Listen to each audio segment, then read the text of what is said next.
All of us want to bring our troops home and do so as soon as possible. None of us, no matter how we voted on the resolution authorizing this war, believes the situation that existed until recently is sustainable.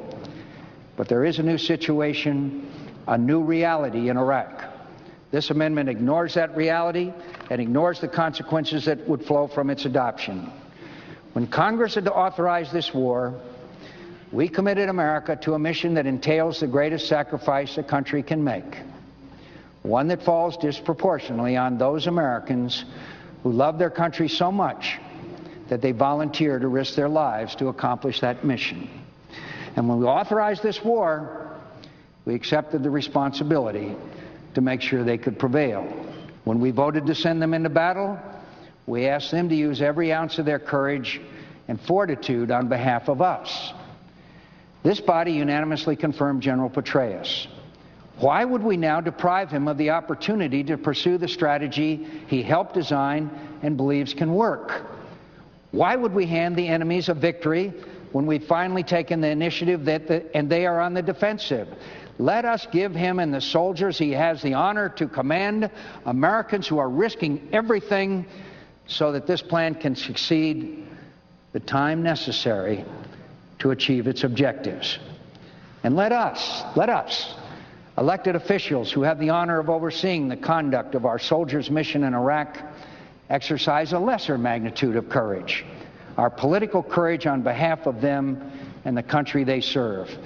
If any senator believes that our troops' sacrifice is truly in vain, the dictates of conscience demand that he or she act to prevent it. Those who would cut off all funding for this war, though I disagree deeply with their position and dread its consequences, have the courage of their convictions, and I respect them for it. If, on the other hand, if you believe, as I do, that an increase of U.S. troops in Iraq carrying out a counterinsurgency mission provides the best chance for success in Iraq, then you should give your support to this new strategy. It may not be popular nor politically expedient, but we are always at our best when we put aside the small politics of the day in the interest of our nation and the values upon which they rest. Those are the only responsible, the only honorable choices before us. There are no others. I wish there were. But here we are, confronting a political, military, and moral dilemma of immense importance with the country's most vital security interests and the lives of the best Americans among us at stake. May God grant us the wisdom and humility to make this difficult judgment in our country's best interests only, and the courage to accept our responsibility for the consequences that will ensue.